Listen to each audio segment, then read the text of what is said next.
Good evening, everyone.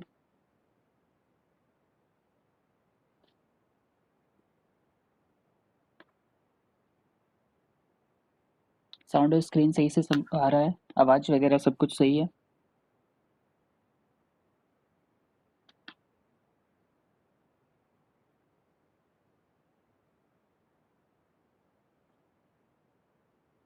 ठीक है, तो हम लास्ट क्लास में हम लोगों ने कुछ रिजल्ट्स लिखे थे, कुछ थ्योरम्स लिखे थे और इम्पोर्टेंट्स वगैरह थ्योरम्स थे। लाइक हमने देखा था open mapping theorem. Open mapping theorem,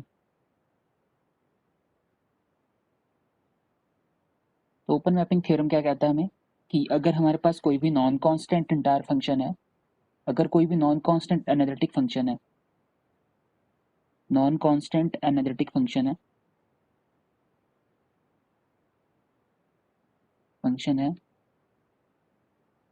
तो ये फंक्शन क्या करेगा, ये फंक्शन ओपन सेट को ओपन सेट पे मैप करेगा। ठीक है, ओपन सेट को मैप करेगा ओपन सेट पे। तो ये तो फर्स्ट बात है। दूसरा ये है कि अगर नॉन कांस्टेंट एनालिटिक फंक्शन हुआ तो हमें एक्चुअली कंटिन्यूटी चाहिए, है ना। हमें और कुछ भी नहीं चाहिए, हमें कंटिन्यूटी चाहिए। तो टोपोलॉजिकल स्पेस से हम कह सकते हैं कि अगर कोई भी कॉम्पैक्ट सेट होता है तो कॉम्पैक्ट पे मैप करता है। Compact will map to compact. ठीक है, क्लोज्ड का यहाँ पे कुछ नहीं है, क्लोज्ड का कहीं पे भी जा सकता है, पर अगर कॉम्पैक्ट सेट हुआ तो कॉम्पैक्ट सेट हुआ तो हम उसको कहेंगे कि वो कॉम्पैक्ट पे जाएगा। ठीक है, उसके बाद अगर ओपन मैपिंग थ्योरम से ही बात करें तो ओपन मैपिंग थ्योरम से हमें एक और चीज़ पता चलता है, वो है कि अगर आप बाउंड्री का इमेज देखो, ठीक है, मतलब यहाँ पे जैसे कोई भी हमारे पास डोमेन होगा, कोई भी एक डोमेन है हमारे पास, तो ये जो बाउंड्री की इमेज को हम देखेंगे तो कोई भी अगर नॉन कांस्टेंट फंक्शन है, कोई भी अगर नॉन कांस्टेंट एनालिटिक फंक्शन है,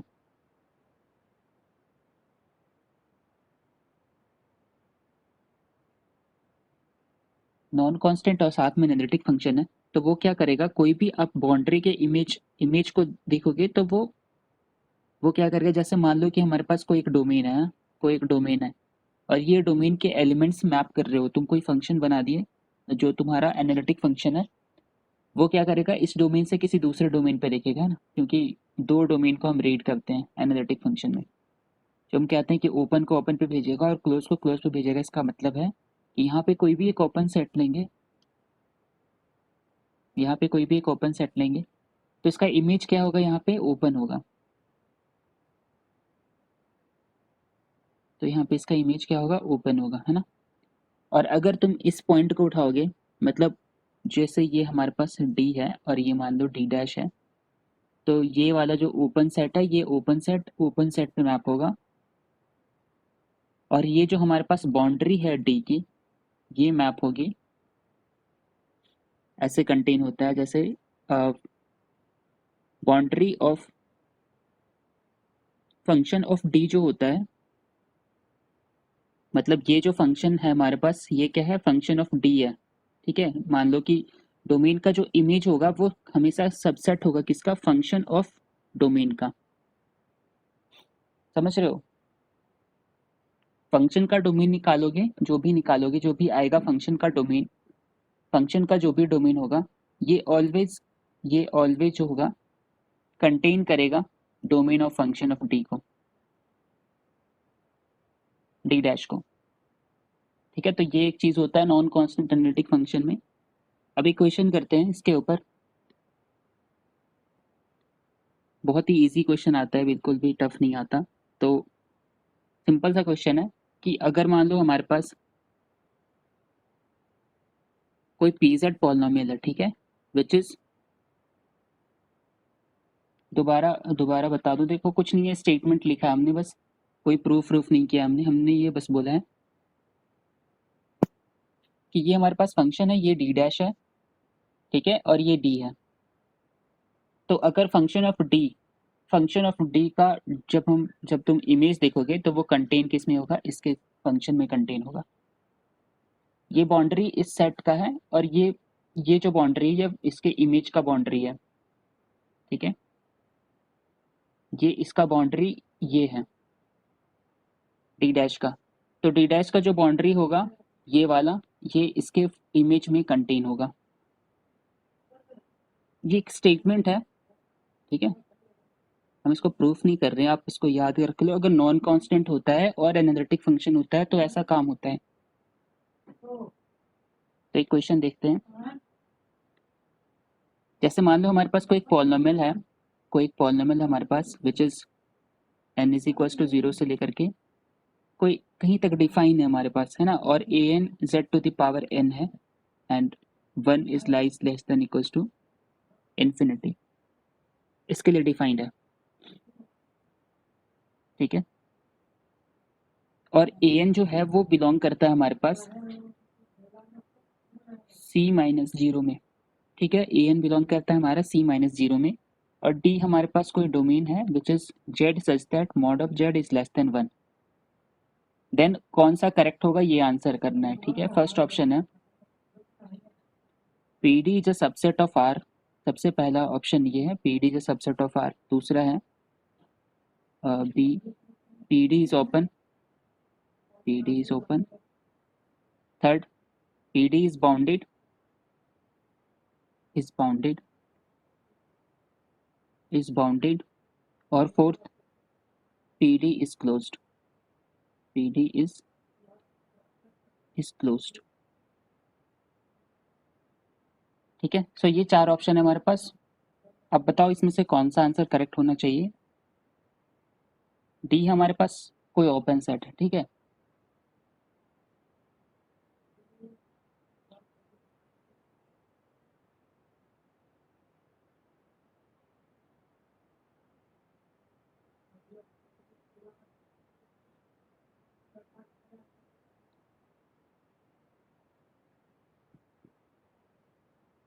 ओके, ठीक है। अच्छा एक चीज देखो, क्या है ये फंक्शन, ये पॉलिनोमियल है और ये पॉलिनोमियल कैसा है, नॉन कांस्टेंट है, राइट। नॉन कांस्टेंट पॉलिनोमियल होगा क्योंकि A N non zero, A N जो है वो सी माइनस जीरो से गिवन है, ठीक है। नॉन कांस्टेंट हो गया और साथ में पॉलिनोमियल है तो एनालिटिक हो गया, बोलो ठीक है। एनालिटिक हो गया, नॉन कांस्टेंट हो गया और साथ में क्या हो गया, ये एनालिटिक हो गया, है ना, थ्रू आउट एनालिटिक हो गया। तो कहीं पे भी इसको कोई प्रॉब्लम है नहीं, okay. Non constant polynomial analytic है, कहीं पे भी इसको कोई प्रॉब्लम नहीं है। अब ये जो कह रहा है कि PD is a subset of R, तो इसका कोई मतलब नहीं बनता, मतलब कहीं पे भी जा सकता है ना। पॉलिनोमियल का रेंज देख रहे हैं ना, तो कहीं पे भी जा सकता है, तो पहला तो गलत हो जाएगा। और दूसरा डोमेन हमारा क्योंकि ओपन है, डोमेन हमारे पास क्या है, mod Z is less than 1, तो ये हमारे पास ओपन डोमेन है, ओपन सेट है, ठीक है, ओपन सेट। तो नॉन कांस्टेंट एनालिटिक फंक्शन है तो ओपन सेट को कहाँ पे मैप करेगा, ओपन पे मैप करेगा, ठीक है। डी इज ओपन, तो नॉन कांस्टेंट एनालिटिक फंक्शन है तो पी डी भी क्या हो जाएगा, ओपन हो जाएगा, ठीक है। बताओ यहाँ तक, यहाँ तक ठीक है।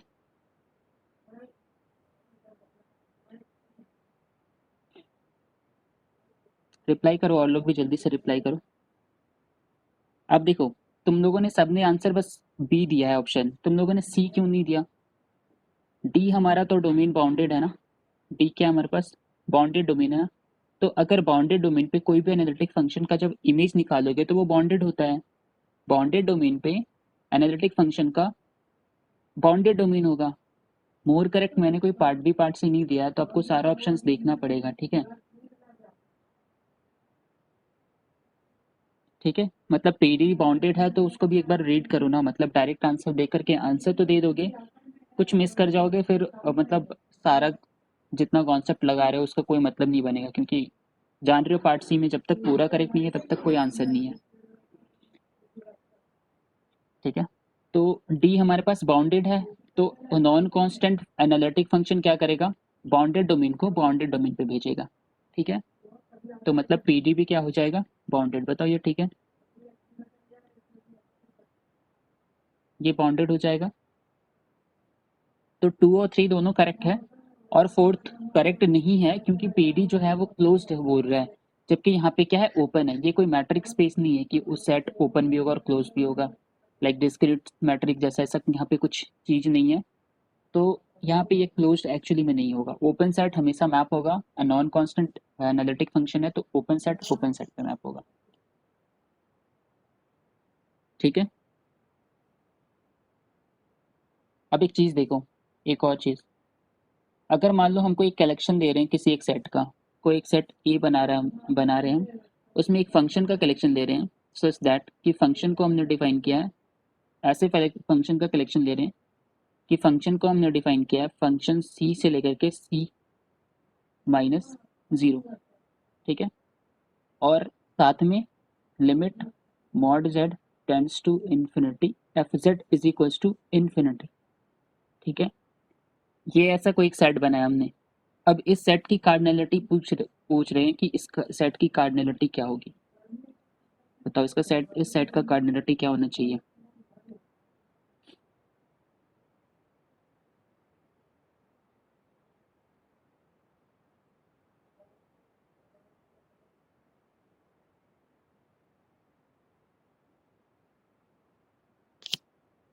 इस सेट की कार्डिनलिटी क्या होनी चाहिए बताओ।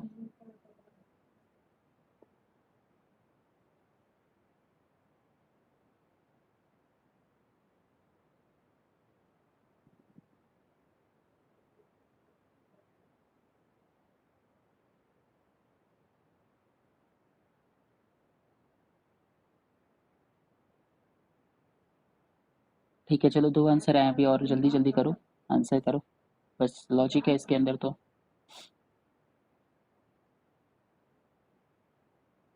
इनफाइनाइट, एक्चुअली ये ना इंटायर फंक्शन है। ठीक है, अभी भी कोई आंसर अगर चेंज होगा तो बताओ, मतलब अगर इंटायर नहीं देते तो कोई मतलब नहीं बनता। आंसर चेंज करना चाहते हो तो चेंज कर लो अभी भी। इंटायर फंक्शन या एनालिटिक मान लो, एनालिटिक फंक्शन है।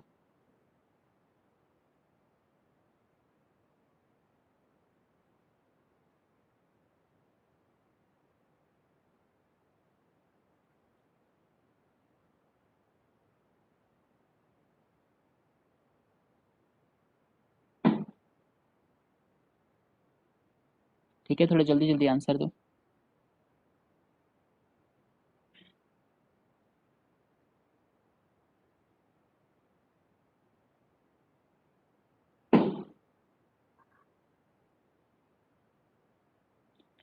ठीक है, दो दो का आंसर ए है ना। अब देखो क्या है, मतलब हमने क्या कहा कि limit mod Z tends to infinity F Z is equals to infinity. इसका मतलब क्या होता है बता सकते हो। What it means, what it means, इसका मतलब क्या है बता सकते हो। Pole, not pole, is not pole. Yes, pole at infinity मतलब बताओ ना डायरेक्ट, फंक्शन क्या होगा, फंक्शन क्या होगा। इन्फिनिटी पे पोल है और फंक्शन इंटायर फंक्शन है या एनालिटिक फंक्शन है, तो फंक्शन क्या हो जाएगा, function F Z is polynomial, right. बस क्या पॉलिनोमियल होगा, नॉन कांस्टेंट पॉलिनोमियल नहीं होगा क्या। एक मिनट रुकना।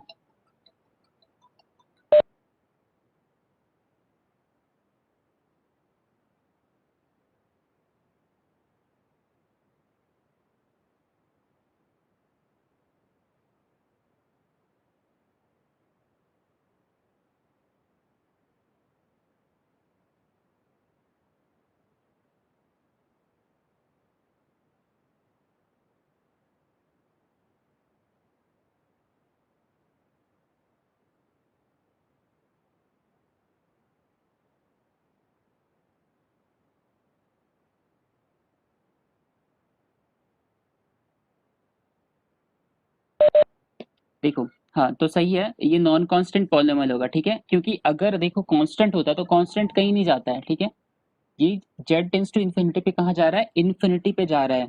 पर अगर ये कांस्टेंट होता तो ये सिंपल कांस्टेंट होता, ये कहीं नहीं जाता। तो अगर ये जेड टेंस टू इन्फिनिटी पे जा रहा है, इसका मतलब फंक्शन क्या है हमारे पास, नॉन कांस्टेंट पॉलिनोमियल है। ठीक है, बताओ एग्री कर रहे हो, नॉन कांस्टेंट पॉलिनोमियल है। फंक्शन हमारे पास क्या होगा, नॉन कांस्टेंट पॉलिनोमियल होगा।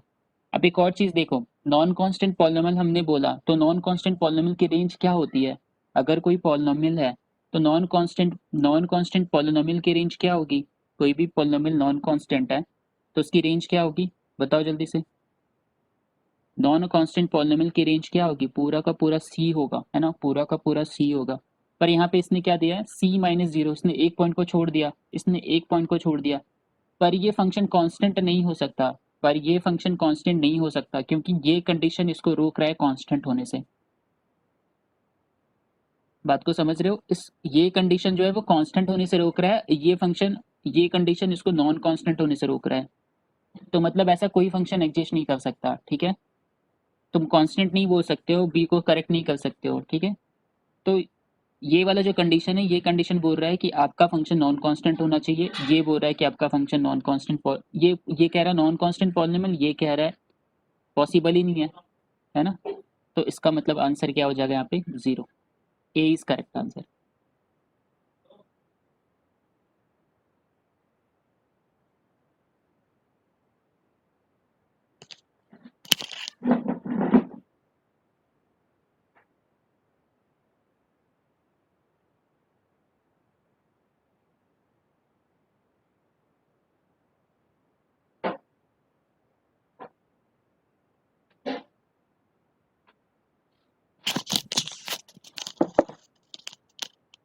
ठीक है, तो अब आगे बढ़ते हैं, नेक्स्ट क्वेश्चन देखो।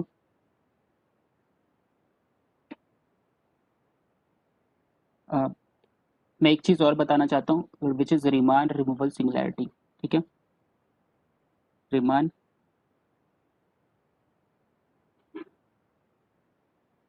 थ्योरम। ठीक है, ये क्या कहता है?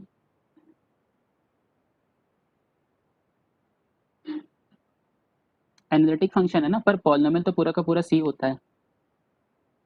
नॉन कांस्टेंट पॉलिनॉमियल क्लेम किया ना तुमने, और पॉलिनॉमियल, नॉन कांस्टेंट पॉलिनॉमियल पूरे के पूरे सी को रखता है, हमने प्रूफ भी कराया था कि नॉन कांस्टेंट पॉलिनॉमियल्स पूरे के पूरे सी को रखता है। पर अगर ये बस एनालिटिक होता, इंटायर फंक्शन होता, तो कोई दिक्कत नहीं था, like E to the power Z type का कोई फंक्शन होता तो कोई दिक्कत नहीं था।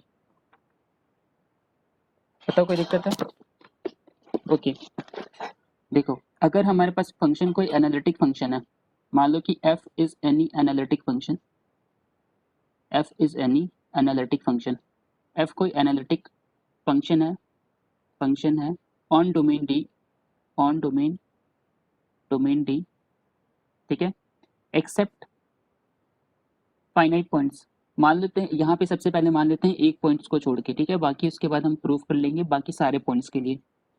तो किसी फंक्शन जो है वो एनालिटिक फंक्शन है on domain D, D minus A पे एनालिटिक है, मतलब ए पे नहीं है, ठीक है, और जहाँ पे ए जो होगा वो डोमेन में बिलोंग कर रहा है, ठीक है, and F is is bounded bounded in, जो ए है ना, इसका कोई एक नेबरहुड लेंगे, इसके नेबरहुड में ये बाउंडेड होना चाहिए, ठीक है, then at z is equal to A, either function f, either function f has removal singularity, removal singularity और f इज रेगुलर, और f इज रेगुलर। देखो, ये थ्योरम क्या कहता है, मैं एक बार एक्सप्लेन कर दे रहा हूँ अच्छे से। कोई फंक्शन है हमारे पास, और वो क्या है हमारे पास? एनालिटिक फंक्शन है। f कोई फंक्शन है विच इज एनालिटिक फंक्शन है, और ये जो है कोई एक डोमेन है मेरे पास, कोई एक डोमेन है मेरे पास, और इस डोमेन में एनालिटिक है, पर एक्सेप्ट ए को छोड़ के, ए पे ये एनालिटिक नहीं है, ठीक है, फंक्शन जो है वो एनालिटिक है ऑन डोमेन डी एक्सेप्ट ए को छोड़ के, ओके। ए पे ये फंक्शन क्या है? एनालिटिक नहीं है। पर अगर ए पे फंक्शन बाउंडेड हो जाएगा, ए के नेबरहुड में, अगर कोई हम एक नेबरहुड बनाएं ए का, और इस नेबरहुड में फंक्शन बाउंडेड हो जाएगा, ठीक है, इस नेबरहुड में अगर तुम ये कह दो कि फंक्शन जो है mod Z minus A less than is bounded, function bounded हो जाएगा, तो क्या कह सकते हो कि फंक्शन के पास आइदर रिमूवल सिंगुलैरिटी होगा और फंक्शन रेगुलर होगा उस पॉइंट पे,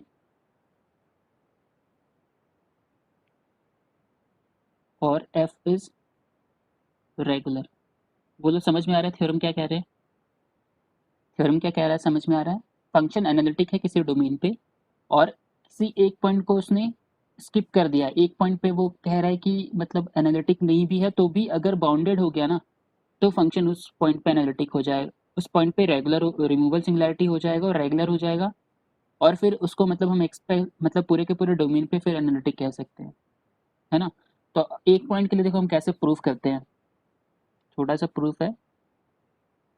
एक कोई फंक्शन बनाते हैं G Z, Z minus A का square function of F Z, ऐसा कुछ बना लिया, Z is not equal to A पे और zero at Z is equal to A,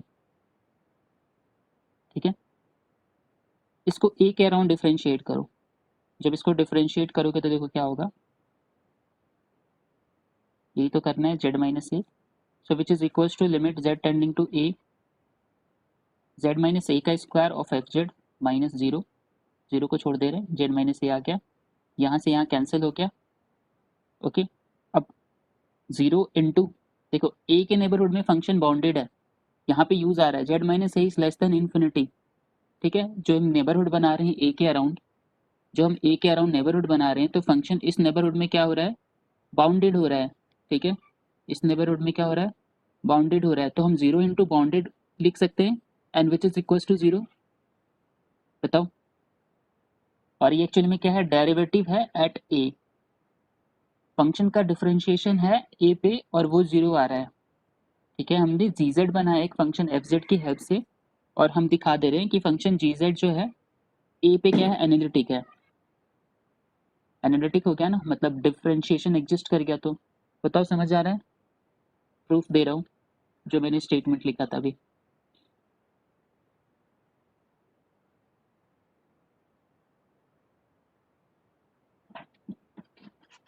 okay.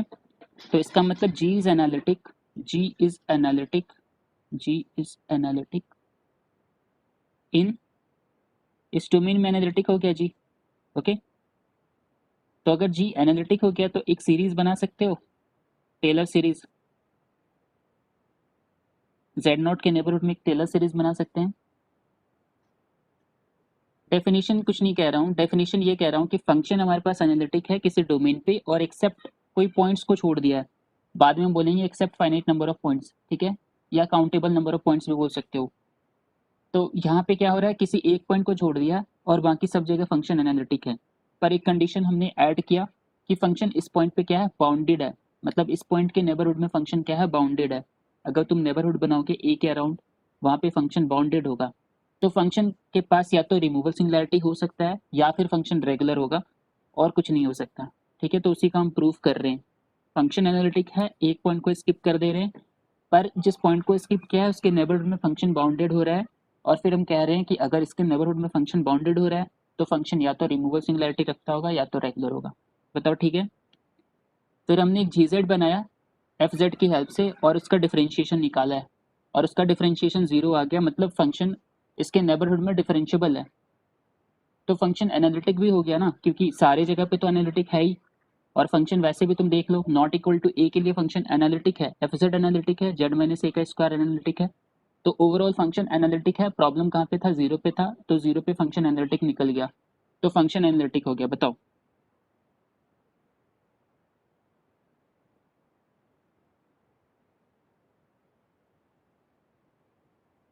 ठीक है, तो अगर फंक्शन एनालिटिक हो गया तो हम एक टेलर सीरीज उसकी बना सकते हैं, which is A naught plus A one Z minus A plus A two Z minus A का स्क्वायर प्लस सो ऑन, ऐसा कुछ बना सकते हैं हम टेलर सीरीज, ओके। अब देखो, अगर हम जी ऑफ ए फाइंड आउट करें तो जी ऑफ ए क्या होगा, जी ऑफ ए क्या होगा, जीरो, जी ऑफ ए क्या है हमारे पास, जीरो है, तो इसका मतलब क्या है, ए नॉट जीरो होगा, देखो यहाँ से जी ऑफ ए की वैल्यू क्या है, जीरो है ना, तो इसका मतलब ए नॉट क्या होगा, जीरो हो जाएगा, बताओ।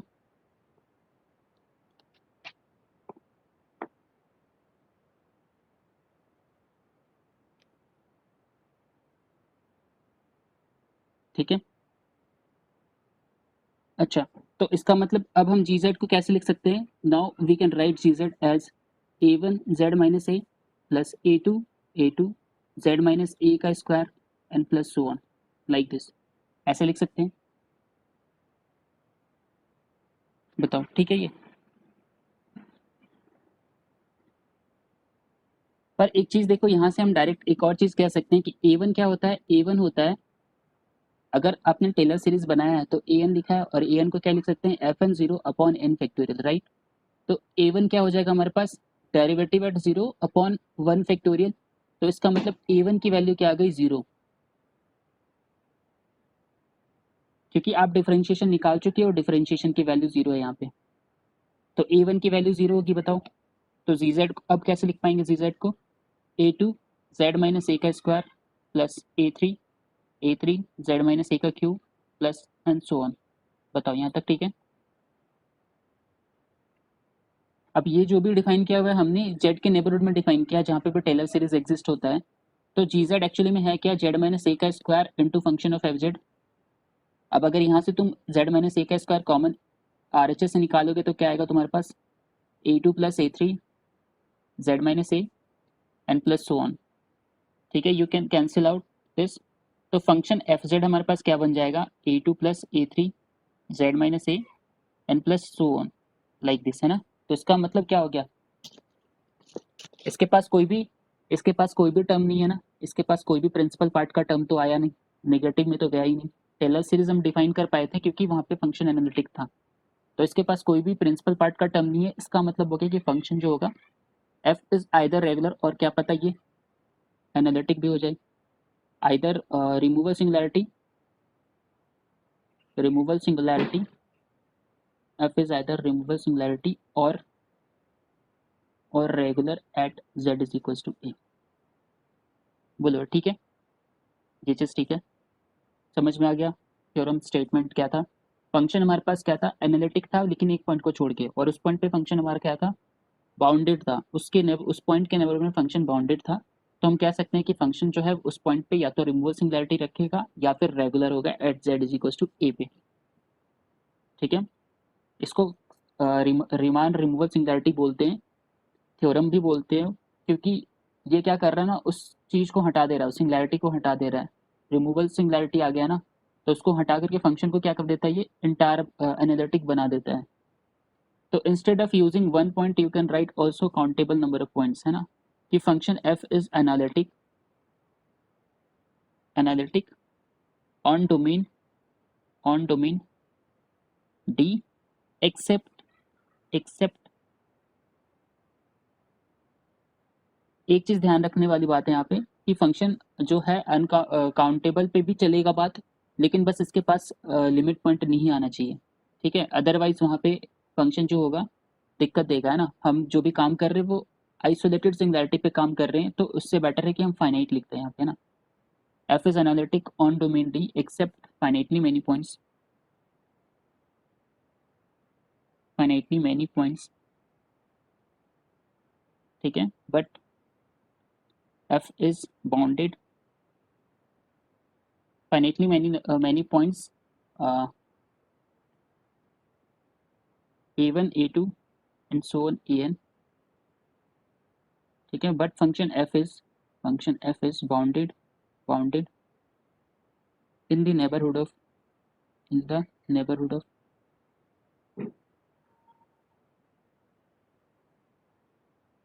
in the neighborhood of a1 a2 an, then function f is either removal singularity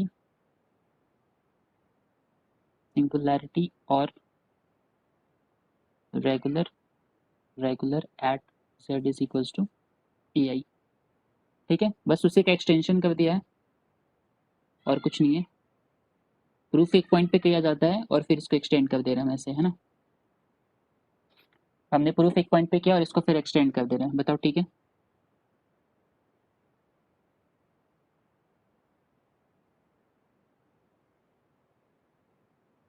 ठीक है, सो अब देखो क्या है हमारे पास, हमने एक फंक्शन बनाया f Z is equals to sine z upon z at z is not equal to 0, if z is not equal to 0, और 1 if z is equal to 0। तो इस फंक्शन के बारे में क्या था, क्या ये फंक्शन डिफरेंशिएबल एनालिटिक है, क्या ये फंक्शन बताओ।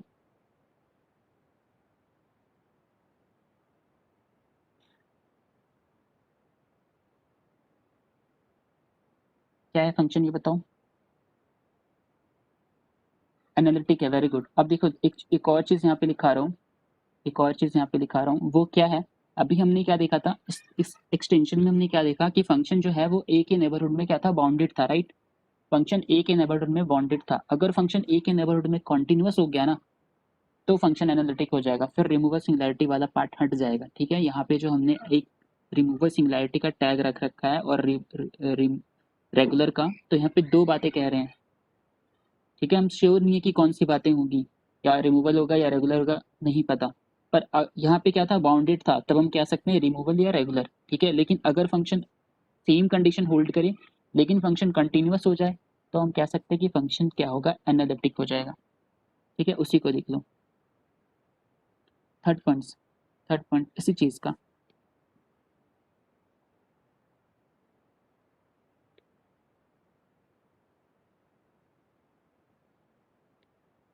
क्या है कि अगर हमारे पास let F be continuous, continuous on a domain D, function continuous है डोमेन डी पे and analytic in domain D, and analytic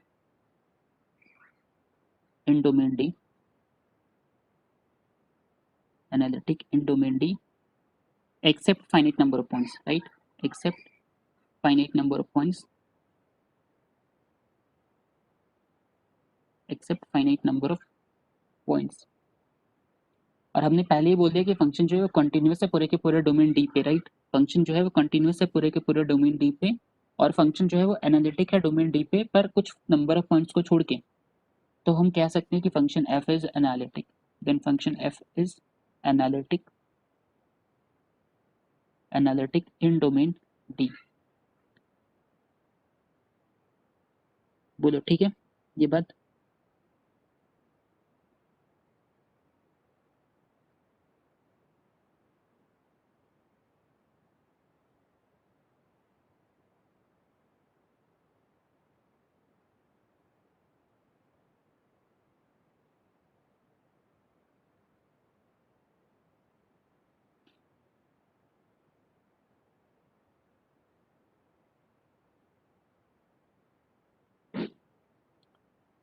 ठीक है,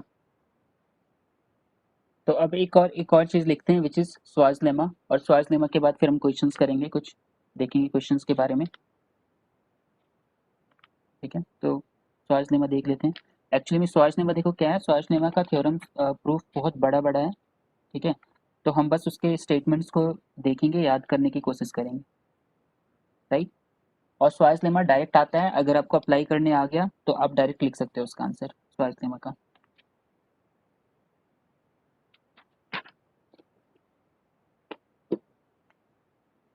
देखो अगर मान लो हम कह रहे हैं कि कोई फंक्शन हमारे पास एनालिटिक है, स्वाज लेमा का बहुत सारा पार्ट है।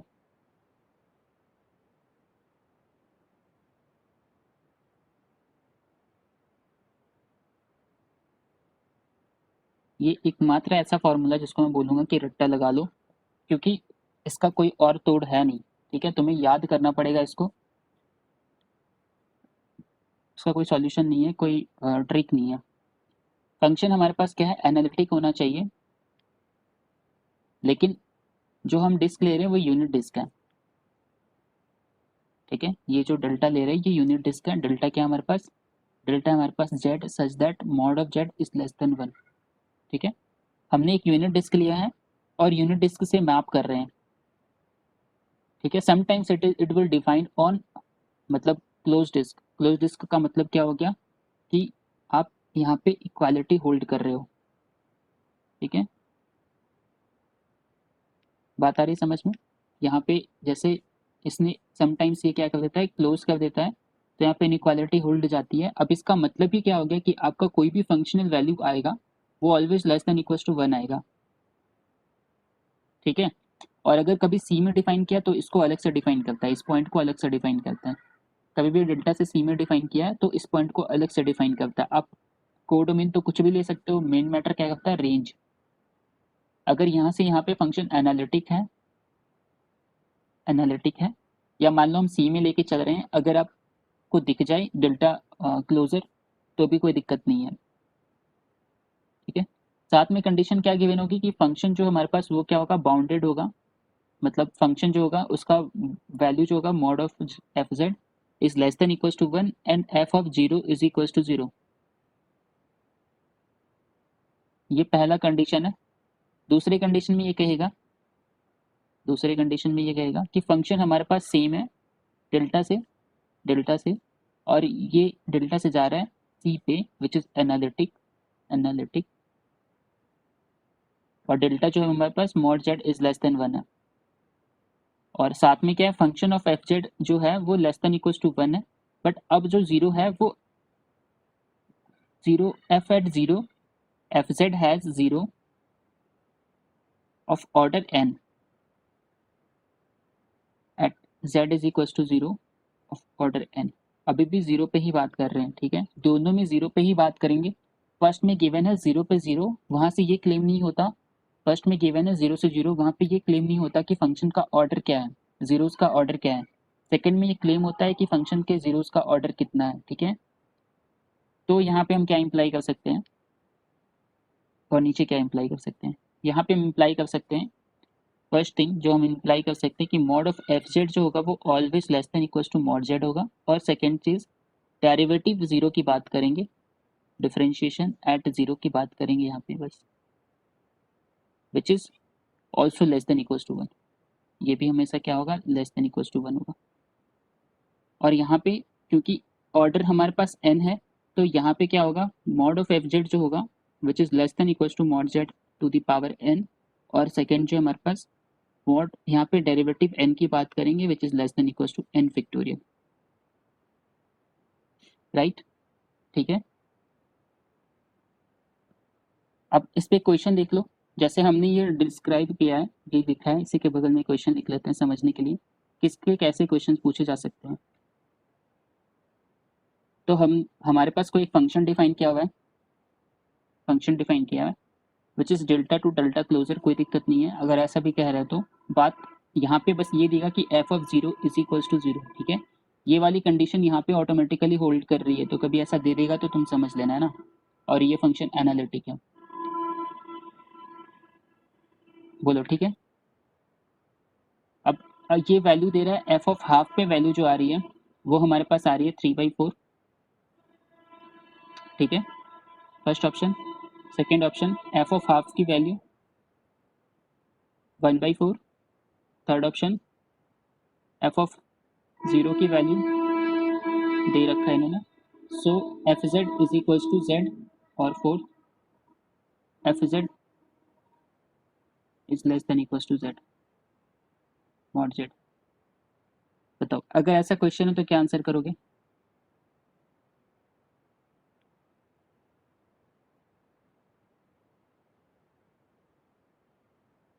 जल्दी से आंसर करो उसमें।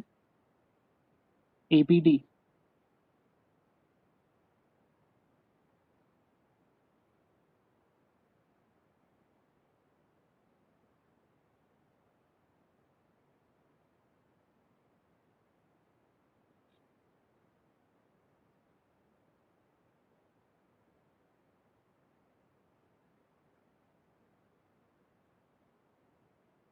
ठीक है। देखो तो यहाँ पे मॉड ऑफ एफ जेड करोगे, मॉड ऑफ एफ जेड क्या होगा, यहाँ पे less than equal to mod Z होगा, right. Mod of F Z less than equal to Z होगा क्योंकि यहाँ पे दोनों कंडीशन होल्ड कर रहा है। Mod of F Z is less than equal to 1 क्योंकि इसने क्लोज कर दिया डोमेन को। और जब भी हम ये डेल्टा लेते हैं इसका मतलब यूनिट डिस्क ही होता है, राइट, इसका मतलब यूनिट डिस्क होता है। नहीं भी डिफाइन किया है तो भी समझ लेना यूनिट डिस्क को रिप्रेजेंट करता है वो डेल्टा। तो ये दोनों कंडीशन होल्ड कर रहा है तो ये तो होगा ही होगा, तो इसलिए फोर्थ तो करेक्ट है। और बाकी चेक कर लेते हैं। सो एफ ऑफ हाफ का मतलब क्या होगा, एफ ऑफ हाफ की value always less than equal to half होगी, ठीक है। एफ ऑफ हाफ की value always less than equal to half होगी, पर ये तो कभी नहीं होगा, ये तो बड़ा हो गया वैल्यू। तो फर्स्ट जो है वो रॉन्ग आंसर है। सेकंड एग्री कर रहा है बात पे पर इक्वालिटी बोल रहा है और वो भी 1/4। तो अगर function f of Z is equal to Z ले लेते हैं कोई दिक्कत होगा? एफ ऑफ जेड अगर हम जेड ले लेते हैं अपने मन से तो ये तो काउंटर हो गया ना, ये तो कॉन्ट्रडिक्शन हो गया, राइट? बताओ, ये तो कॉन्ट्रडिक्शन हो गया ना। और अगर हम f of Z is equal to half z ले लेते हैं, हाफ जेड ले लेते हैं तो थर्ड भी कॉन्ट्रडिक्शन हो जाएगा। देखो हम जो भी अज्यूम कर रहे हैं वो हमारे सारे कंडीशन को सेटिस्फाई कर रहा है। जो भी हम अज्यूम कर रहे हैं हमारे पास ये कंडीशन गिवन है, राइट? और इस कंडीशन को सेटिस्फाई करना चाहिए। तो यहाँ पे बताओ क्या दिक्कत है? समझ में आ रही है बात? सिंपल सा थ्योरम है, सिंपल सा इसका लॉजिक भी लगेगा और ऐसे ही बनेगा, कुछ भी टफ नहीं है इसमें। बोलो, किसी को डाउट हो रहा है?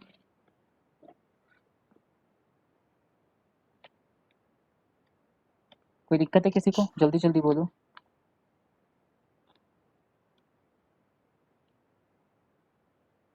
Option third, option third you आप कह नहीं सकते हो कि करेक्ट होगा, ठीक है? नहीं कह सकते हो करेक्ट, क्योंकि ऑप्शन थर्ड को डिस्कार्ड करने के लिए f of Z is equal to half z का एग्जाम्पल ले सकते हैं हम, ठीक है? यहाँ पे जेड नहीं बोला गया, देखो जेड नहीं बोला गया, इक्वल टू नहीं कहा गया, f of Z is equal to z नहीं कहा गया, right? F of Z is equal to z नहीं कहा गया, ओके? ठीक है, एक और चीज देख लो कि अगर ऐसा कोई फंक्शन होगा तो वो बस यही बनेगा, f of Z is equal to e raise to the power iota theta of z, ठीक है? बस ऐसा फंक्शन ही बन सकता है और कोई फंक्शन नहीं बन सकता। अगर ये कभी भी इक्वालिटी होल्ड करेगा, अगर ये फंक्शन कभी बनेगा तो ये फंक्शन बनेगा। आप डायरेक्टली नहीं कह सकते हो कि हाफ होगा, वन होगा, क्या होगा, कुछ भी हो सकता है, E raise to the power iota theta कुछ भी हो सकता है यहाँ पे, राइट? थीटा कुछ भी हो सकता है, फिर थीटा के अकॉर्डिंग वो वैल्यू चेंज होगा वहाँ पे। आई होप ये क्वेश्चन क्लियर हो गया। बताओ नहीं हुआ वो तो, ठीक है? नेक्स्ट क्वेश्चन देखो, फंक्शन डिफाइन है डी से डी पे होलोमॉर्फिक फंक्शन, डी से डी पे बी या holomorphic function, holomorphic function, function holomorphic है और साथ में गिवन है, साथ में गिवन है कि एफ ऑफ जीरो जो है वो हमारा जीरो है, और साथ में ये भी गिवन है कि डी जो है वो ओपन यूनिट डिस्क है which is Z belongs to C such that mod of Z is less than 1। Then option है, first option, derivative at zero का modulus value, derivative at zero का modulus value 1। B option है हमारे पास, derivative mod of half is less than equals to half. C option, F of half का modulus value is less than equals to 1/4। और D option हमारे पास, F derivative at zero का mod is less than equals to half. चलो बताओ जल्दी से, fast answer करना एकदम।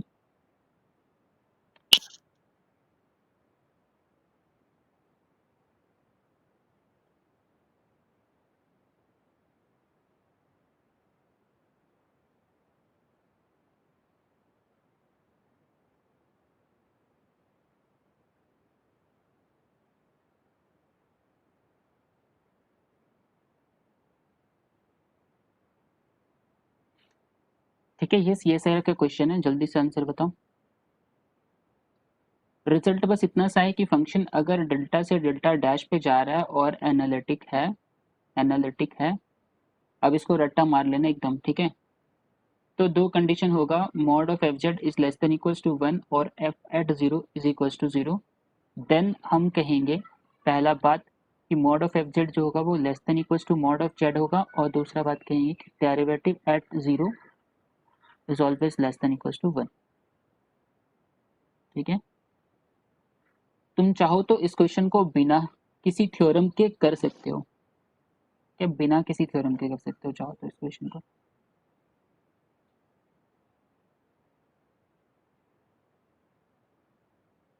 चलो जल्दी से आंसर दो।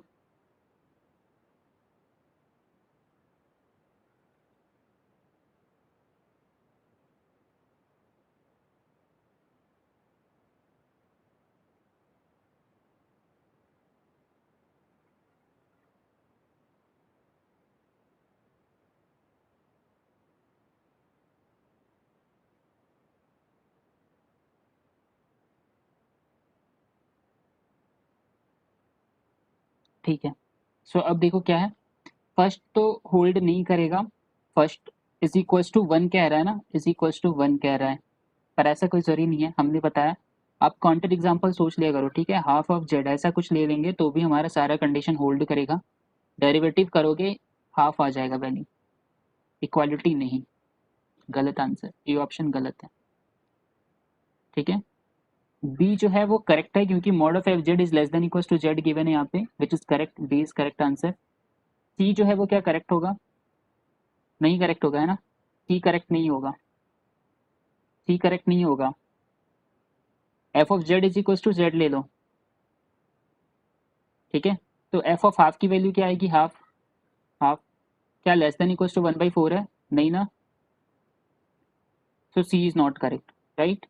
डी, इज डी करेक्ट, क्या डी करेक्ट बोलोगे, F of Z is equal to Z, क्या डी करेक्ट बोलोगे, derivative at zero is equal to one, सारी कंडीशन होल्ड कर रही है, D is not correct, so answer is only B. देखो इतना सिंपल है फिर भी गलत हो रहे हैं।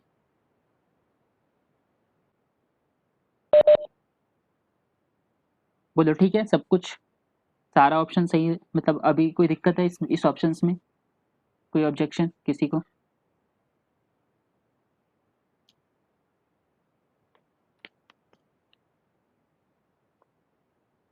कोई ऑब्जेक्शन जल्दी से बताओ,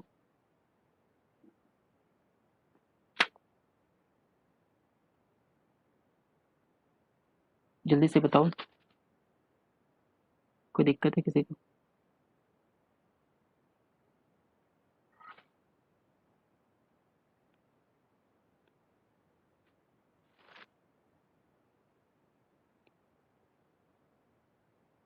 टीम इन इक्वालिटी है but this is half, right, this is half ना, वन नहीं है ना, वन नहीं है ना, तो इस कंडीशन को देखो, ये कंडीशन फेल कर देगा ऑप्शन को, one is less than equal to half, can you say, नहीं ना, गलत हो जा रहा है ना, तो बस बी ऑप्शन करेक्ट है। ठीक है, एक और क्वेश्चन करो, गिवन है डी इज इक्वल टू, देखो लाइट नहीं है मेरे पास है ना, फिर भी मैं बहुत मुश्किल से पढ़ा रहा हूँ, तो इसलिए थोड़ा फास्ट रिप्लाई करना। Let D is equal to z belongs to c such that modulus value जो है z is less than 1, less than 1, okay, and there exists a holomorphic function which is from d to d dash, d से d dash पे है और which is holomorphic function, holomorphic, holomorphic मतलब analytic हो गया, तो एनालिटिक लिखते हैं हमने, और साथ में प्रॉपर्टी क्या दे रखा है, साथ में प्रॉपर्टी इसने दे रखा है कि f of zero is equal to zero, then ये बताना है first option derivative at zero is equal to half कौन सा करेक्ट है ये बताना है, B option modulus value of 1/3 is equal to 1/4, C option f of 1/3 is equal to half, और डी ऑप्शन है हमारे पास f dash zero is equal to sec pi by 6, और यहाँ पे देयर एग्जिस्ट फंक्शन की बात कर रहे हैं, ठीक है, नेसेसरली की बात नहीं कर रहे हैं, देयर एग्जिस्ट फंक्शन की बात कर रहे हैं। तो मतलब क्या है, देयर एग्जिस्ट कहने का मतलब कैन वाला ऑप्शन ट्रू हो जाएगा, जिसमें भी कैन हो सकता है ना, कैन बी पॉसिबल जिसमें हो सकता है, दैट विल ट्रू ऑप्शन। ये पार्ट सी का क्वेश्चन है, बताओ क्या आंसर आएगा, कैन बी ट्रू ऑप्शन है ना, कैन बी ट्रू।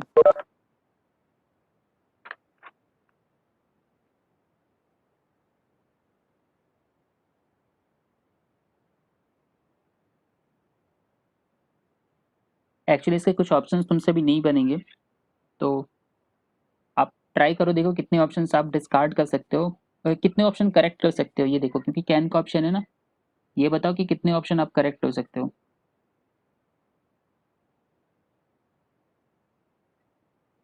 ए और डी करेक्ट है, राइट,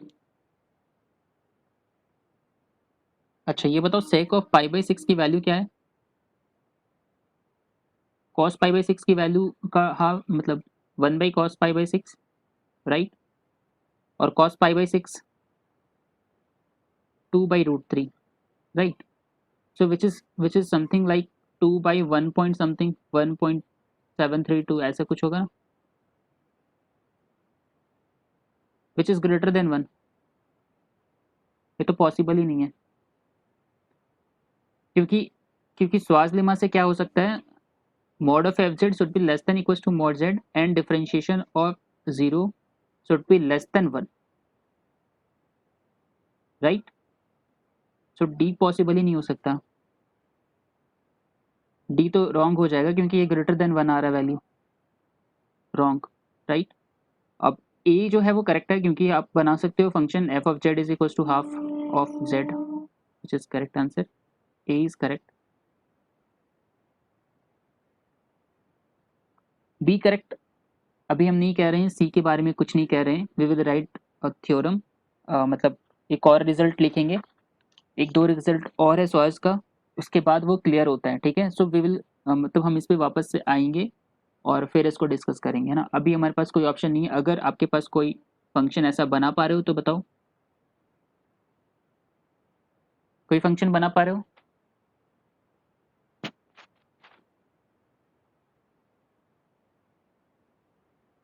क्या कोई फंक्शन बना पा रहे हो?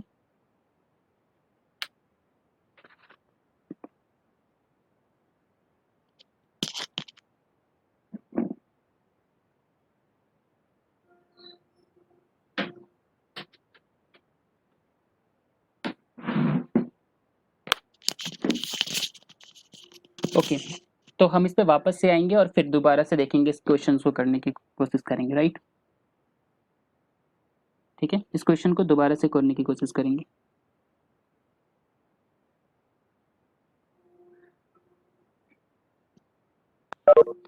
एक क्वेश्चन देखते हैं, देखो, अगर f मेरे पास f is non constant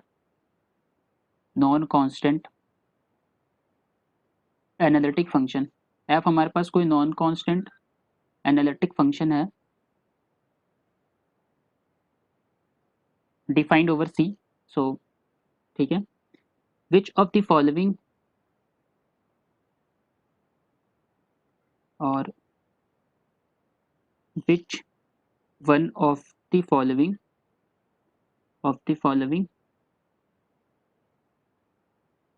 is false, इनमें से कौन सा फॉल्स होगा, राइट? ये ओवर सी डिफाइन किया हमने फंक्शन पूरे के पूरे सी पे, मतलब फंक्शन क्या हो गया, नॉन कांस्टेंट इंटायर फंक्शन हो गया। ऑप्शन 1 है function f is unbounded, f is unbounded. B option जो है f sends open set into open set. C option है there exist an open connected domain u, open connected domain u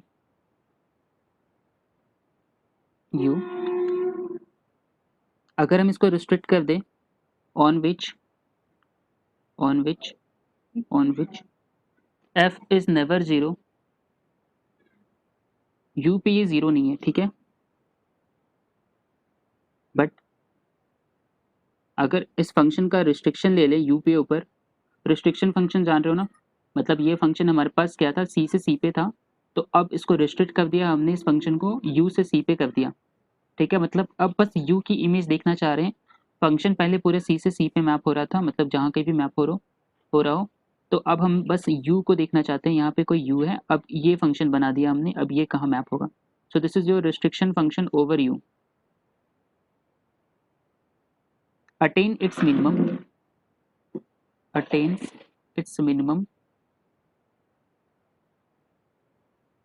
minimum at some point of view, at some point of view। और last option है the image of f is dense in c, ठीक है? False option देना है, false answer देना है। इनमें से कौन सा फॉल्स है और विच वन बोल रहा है, विच वन मतलब एक ही ऑप्शन फॉल्स होगा, पार्ट बी का क्वेश्चन है।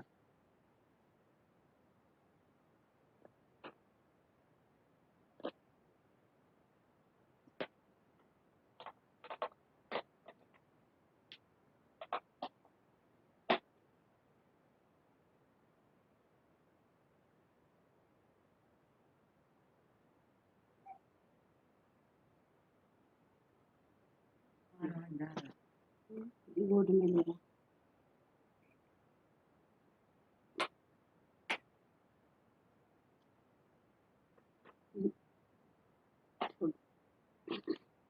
ओके, सी ऑप्शन है ना, ठीक है। देखो, सबसे पहले तो फंक्शन नॉन कांस्टेंट है और फंक्शन इंटायर है, तो नॉन कांस्टेंट इंटायर फंक्शन क्या कर सकता है, ज़्यादा से ज़्यादा एक पॉइंट स्किप कर सकता है सी में, राइट। तो ये अनबाउंडेड होगा, ये सही है, ठीक है, पर क्वेश्चन के हिसाब से ये गलत हो गया। फंक्शन जो है यू, जो हमने f send open set to open set, non constant analytic function.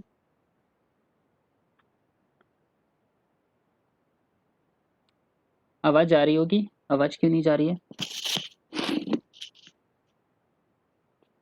आवाज आ रही होगी, चेक करो एक बार फिर से। सो और मतलब और किसी को दिक्कत हो रही है साउंड की?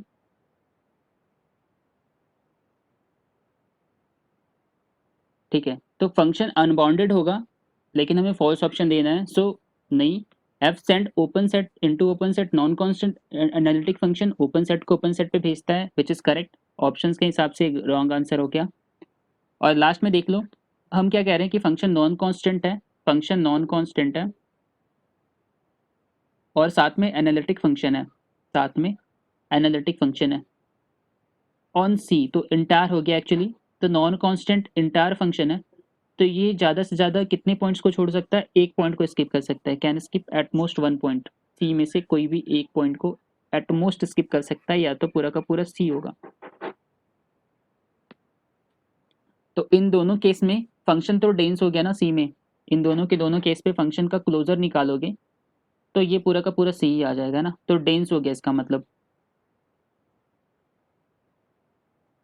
तो ये भी सही आंसर है, पर क्वेश्चन के अकॉर्डिंग ये रॉन्ग आंसर है, ठीक है। अब ये देखो कि ऑप्शन सी क्यों रॉन्ग है, ये आंसर ये इसके लिए इसमें क्यों करेक्ट हो रहा है, फॉल्स में क्यों करेक्ट हो रहा है, क्योंकि अगर कोई भी हमने एक ओपन सेट ले लिया, connected domain you on which function never zero, ठीक है, मतलब एक यू ले लिया हमने, इसमें इस in in on which function F is never zero, मतलब फंक्शन यहाँ पे कहीं पे भी जीरो नहीं हो रहा, ठीक है, फंक्शन ऑन विच कहीं पे भी जीरो नहीं हो रहा, ठीक है।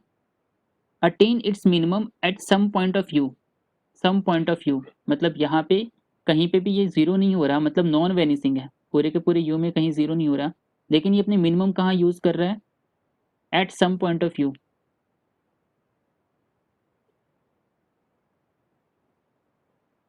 सम पॉइंट ऑफ व्यू, ठीक है, मतलब ये कहीं पे सम पॉइंट दे रहा है ना, मतलब यहाँ पे भी हो सकता है, बाउंड्री पे भी हो सकता है, बाउंड्री पे है तो कोई दिक्कत नहीं होगा, लेकिन अगर इनसाइड हो गया तो दिक्कत हो जाएगा, क्योंकि अगर कोई फंक्शन है which is non constant function और कोई भी ओपन सेट या कोई भी हमने सेट लिया जहाँ पे फंक्शन वेनिस, कोई भी एक डोमेन लिया जहाँ पे फंक्शन वेनिस नहीं हो रहा है, और उसकी मिनिमम कहाँ पे अटेन करेगी, हमेशा बाउंड्री पे, मिनिमम मॉडुलस प्रिंसिपल के हिसाब से, राइट। और अगर ये यहाँ पे अगर किसी पॉइंट पे फंक्शन की वैल्यू मिनिमम आ गई, बाउंड्री को छोड़ के किसी भी पॉइंट पे फंक्शन की वैल्यू मिनिमम आ गई, तो फंक्शन को क्या होना पड़ेगा, कांस्टेंट, बोलो, ठीक है। तो इसलिए सी को फॉल्स होना पड़ेगा, राइट, सी को फॉल्स होना पड़ेगा।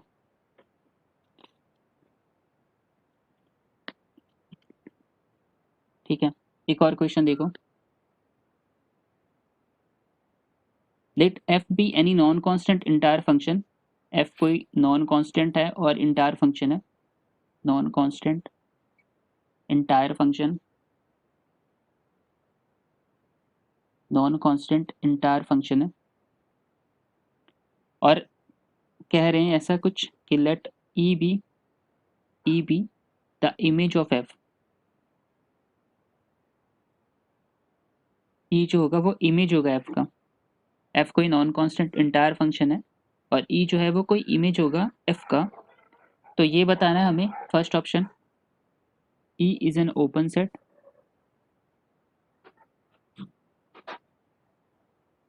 Second option E intersection z such that z is less than 1 is empty, is empty. C option E intersection R is non-empty, non-empty. और D option E is bounded set.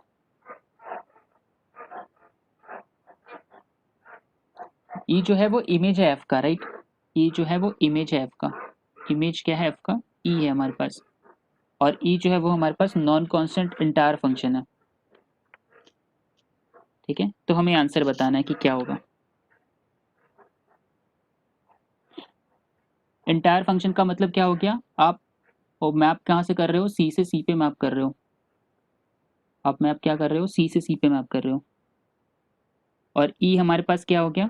Entire function given है ना, सो ई हमारे पास क्या हो गया? F of सी हो गया, image of F हो गया, राइट? अब आपको आंसर्स बताने हैं।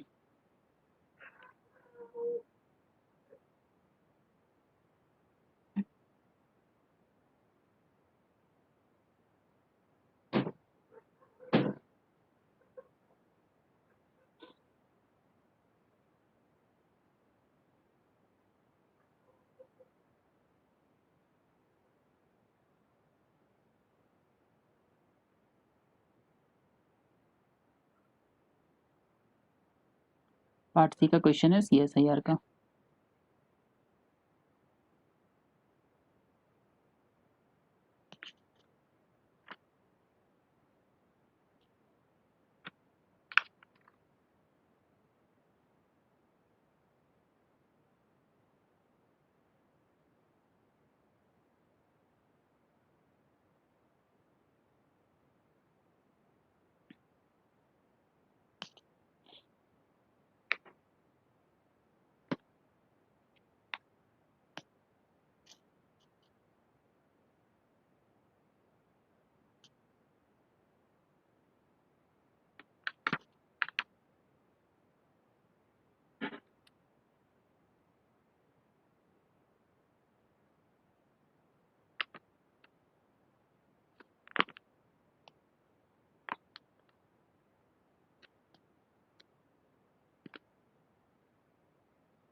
ठीक है, तो ए और सी इज करेक्ट आंसर। देखो, function F from C to C पे क्या है? एनालिटिक है, इंटायर फंक्शन है, इंटायर फंक्शन है। सी जो कोई भी स्पेस होता है, कोई भी स्पेस होता है तो वो ओपन भी होता है और साथ में क्लोज्ड भी होता है, ठीक है? कोई भी स्पेस जो होता है वो ओपन भी होता है और साथ में क्लोज भी होता है, तो सी जो है वो ओपन सेट भी है और क्लोज सेट भी है, ठीक है? दोनों है, ओपन भी है और क्लोज सेट भी है। तो हमारे पास ओपन सेट का इमेज क्या होगा? ओपन ही होगा, राइट? ओपन सेट का इमेज क्या होगा? ओपन होगा। तो फंक्शन सी जो है वो हमारे पास ओपन है, तो इसलिए ओपन सेट का इमेज ओपन होगा, ठीक है? तो ई को ओपन होना पड़ेगा फर्स्ट। सेकेंड देखो, अगर E intersection Z such that mod Z is less than 1 करोगे, मतलब अगर हमने इसका पूरा रेंज लिया और इस पूरे रेंज का इंटरसेक्शन देख रहे हैं इसके साथ और ये एम्प्टी आ गया, ठीक है? अगर ये एम्प्टी आ गया तो इसका मतलब क्या हुआ? इसने एक से ज़्यादा पॉइंट स्किप कर दिया ना, मतलब ये सर्कल के अंदर का कोई भी पॉइंट नहीं आ रहा है। अगर आप एक सर्कल बनाओ, mod Z is less than 1, तो इसके अंदर का कोई भी पॉइंट नहीं आ रहा है रेंज में, मतलब एक से ज़्यादा पॉइंट स्किप हो रहे हैं। एक से ज़्यादा पॉइंट स्किप होंगे तो फंक्शन क्या हो जाएगा? कांस्टेंट हो जाएगा। इंटायर फंक्शन एक से ज़्यादा स्किप करेगा तो कांस्टेंट हो जाएगा, बट इसने बोल रखा है नॉन कांस्टेंट, ठीक है? यहाँ से क्या इंप्लाई हो रहा है? फंक्शन कांस्टेंट है ना, तो ये पॉसिबल नहीं है क्योंकि नॉन कांस्टेंट दे रखा है, इसलिए बी ऑप्शन इनकरेक्ट है, ठीक है? सी ऑप्शन देखो, ई इंटरसेक्शन आर, ये कह रहा है नॉन एम्पटी। मान लो कि अगर ये एम्पटी होता, अगर ये एम्पटी होता, अगर ये एम्पटी होता तो क्या होता? बहुत सारे पॉइंट्स को स्किप कर देता तो फंक्शन को क्या होना पड़ता? कांस्टेंट होना पड़ता, राइट? फंक्शन को क्या होना पड़ता है, कांस्टेंट होना पड़ता है, क्योंकि पूरे के पूरे आर के अनकाउंटेबल पॉइंट्स को इसने छोड़ दिया, अनकाउंटेबल पॉइंट्स को इसने स्किप कर दिया। पर ये ज़्यादा से ज़्यादा कितने पॉइंट स्किप कर सकता है, एक पॉइंट, ठीक है, एक पॉइंट स्किप कर सकता है। तो यहाँ से अगर ये अगर एम्प्टी होता है तो फंक्शन कांस्टेंट होगा, पर फंक्शन कांस्टेंट हो नहीं सकता, इसलिए ये नॉन एम्प्टी होना चाहिए, इसलिए सी ऑप्शन करेक्ट है। ओके, और ई तो बॉन्डेड है नहीं, ई तो बॉन्डेड नहीं है, क्योंकि आप देख रहे हो फंक्शन ओवर सी का अगर इमेज निकालोगे तो सी माइनस ए आएगा या फिर सी आएगा, ठीक है। तो ये तो बॉन्डेड सेट है नहीं, इसलिए डी आंसर इज इनकरेक्ट। बताओ ये समझ में आ गया?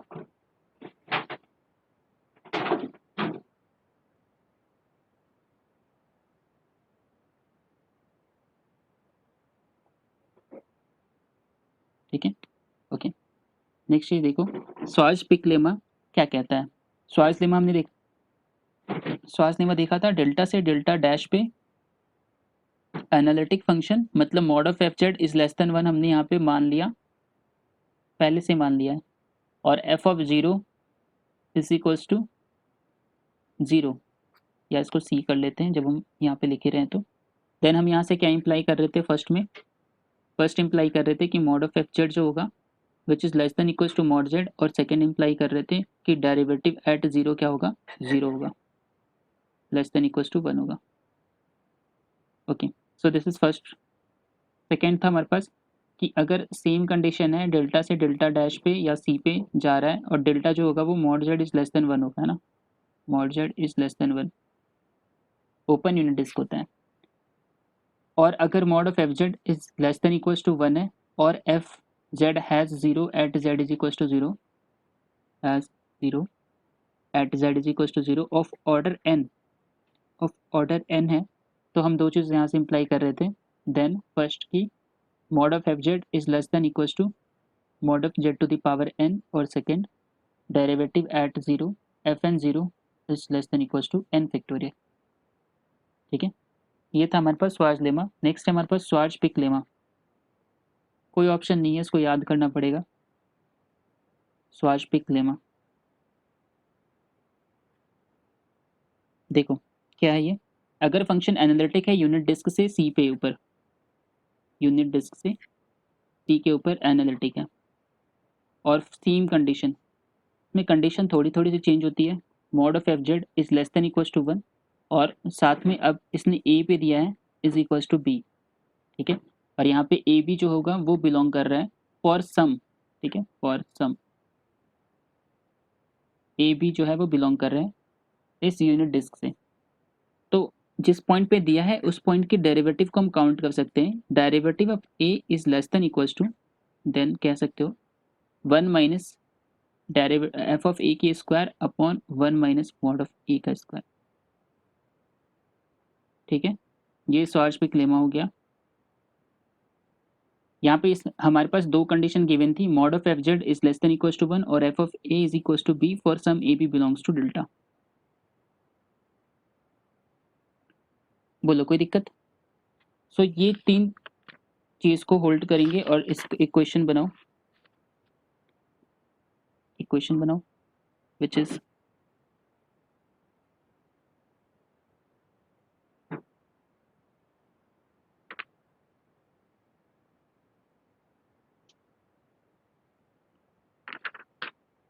Okay.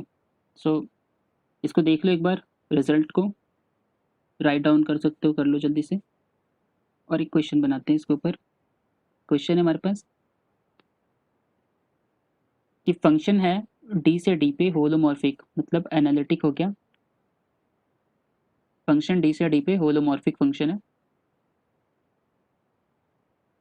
With f of zero is equals to half, ठीक है। एफ ऑफ जीरो क्या है, हाफ है, और साथ में एफ ऑफ हाफ जो है वो जीरो है, दो पॉइंट पे इसने दिया है, एफ ऑफ जीरो हाफ है और एफ ऑफ हाफ जीरो है, दो पॉइंट इसने दिया है, और इसने डी डोमेन डिफाइन किया है which is mod of z such that mod of Z is less than 1। Okay, so which of this statement are correct?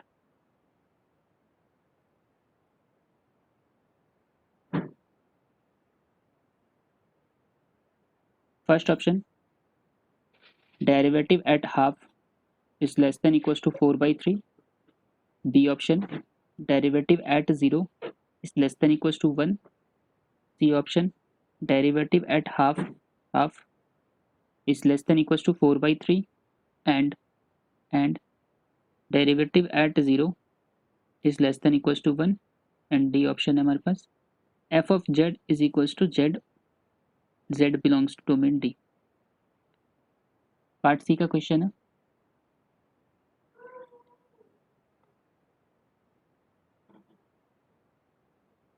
Solve करके बताओ जल्दी से, टाइम मत लेना ज़्यादा.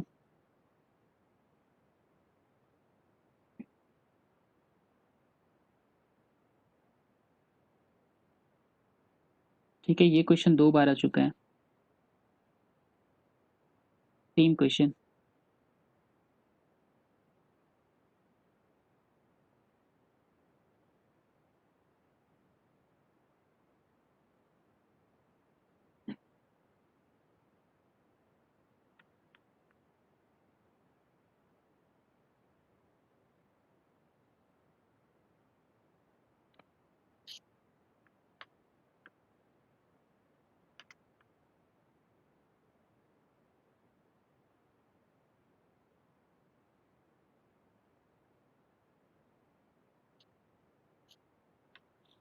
जल्दी से सॉल्व करो इसको.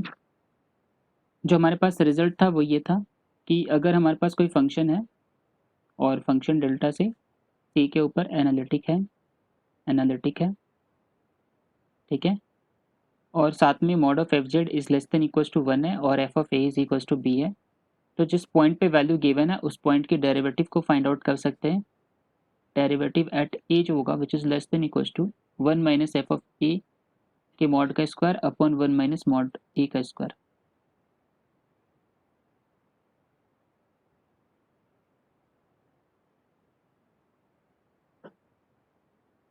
अब इस क्वेश्चन में देखो बहुत सिंपल क्वेश्चन हो गया. 2 पॉइंट पे निकला हुआ है 0 पे और हाफ पे, और इसी पे डेरिवेटिव पे कैलकुलेट करना है. हाफ पे डेरिवेटिव कैलकुलेट करना है और 0 पे डेरिवेटिव कैलकुलेट करना है. ठीक है, हाफ पे डेरिवेटिव कैलकुलेट करना है और 0 पे भी डेरिवेटिव कैलकुलेट करना है. अगर ए और सी करेक्ट है तो बी भी करेक्ट होगा ना. ए और सी अगर करेक्ट है तो बी भी करेक्ट होना चाहिए ना.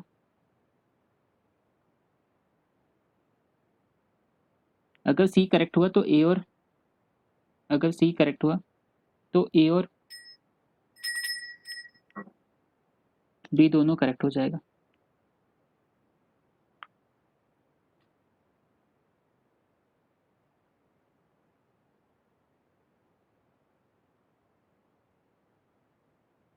ठीक है चलो, तो 2 पॉइंट हमें गिवन है. एफ ऑफ 0 हाफ गिवन है तो डेरिवेटिव एट 0 पे निकाल सकते हैं. डेरिवेटिव एट 0 क्या होगा, less than equals to 1 minus F of 0 का स्क्वायर अपॉन 1 माइनस मॉड 0 का square. Right, so this is equals to 1 minus half का स्क्वायर अपॉन नीचे 1 आ गया. So 1 minus 1/4 which is 3/4. तो derivative at 0 which is less than equals to, यहाँ पे हम क्लेम कर रहे हैं less than equals to 3/4. So first option correct है. सेकेंड ऑप्शन को देखो, एफ ऑफ हाफ की वैल्यू दे रखा है इसने 0, और फिर अगर हाफ पे वैल्यू दे रखा है तो डेरिवेटिव निकाल सकते हैं, मतलब को एस्टिमेट कर सकते हैं कितना हो सकता है. 1 माइनस एफ ऑफ हाफ का स्क्वायर अपॉन 1 माइनस हाफ का स्क्वायर. हाफ का स्क्वायर कैलकुलेट करो. 1 माइनस 0 अपॉन 1 माइनस 1/4. सो 4 ऊपर चला गया और नीचे 3 आ गया. कितना आ जाएगा, 1 मिनट रुको. एफ ऑफ हाफ की value 0 and then 1 minus half का स्क्वायर 1/4. 4 माइनस 1 3, 3/4. तो ये आ जाएगा 4/3. सॉरी, हमने 0 क्या निकाला, 0, 1 मिनट रुको, 0 क्या आया था हमारे पास, 1/4, 3/4, 1 माइनस 0. ठीक है, सो ऑप्शन क्या होगा, कौन सा करेक्ट होगा बताओ. केवल केवल ए आंसर करेक्ट हो रहा है यहाँ से. तो एफ ऑफ हाफ की वैल्यू 4/3 आ रही है.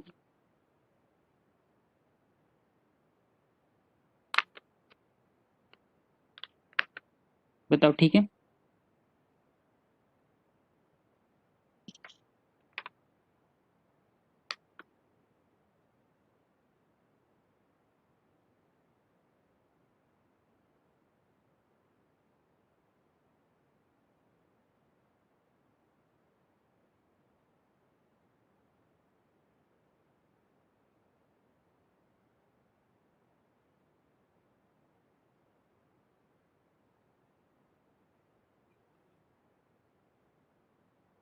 ठीक है, एक और क्वेश्चन देखो, एक और क्वेश्चन करते हैं,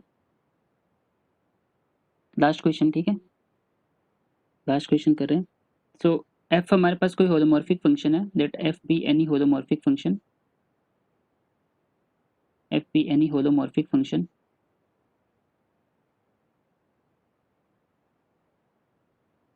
ऑन डी, ठीक है, और डी जो है हमारे पास वो है z belongings to C such that mod of z is less than 1, ठीक है।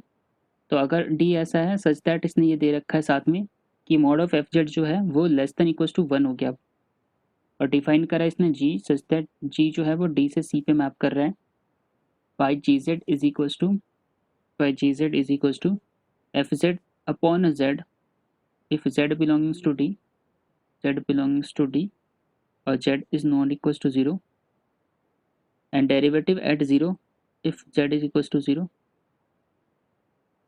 which of the following statement are true?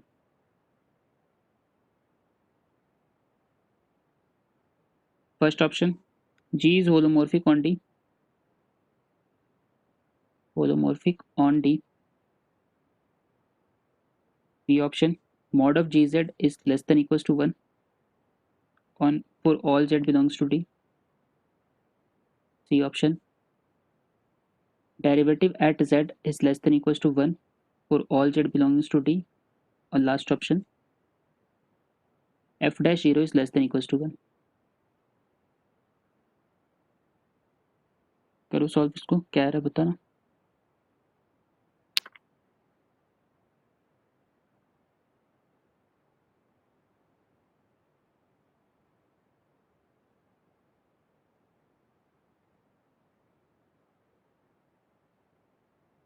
एक चीज देखो, पिछले क्वेश्चन में क्या था, पिछले क्वेश्चन में लेस देन 1 कह रहा है ना, लेस देन 1 कह रहा है, और हमारा एफ ऑफ 0 का वैल्यू कितना आया था 3/4, तो बी भी करेक्ट होगा ना, which is less than 1, right, less than equals to 1, C भी करेक्ट होगा। ए बी सी तीनों करेक्ट है, सही बता रहे हो, ए बी सी तीनों करेक्ट होगा।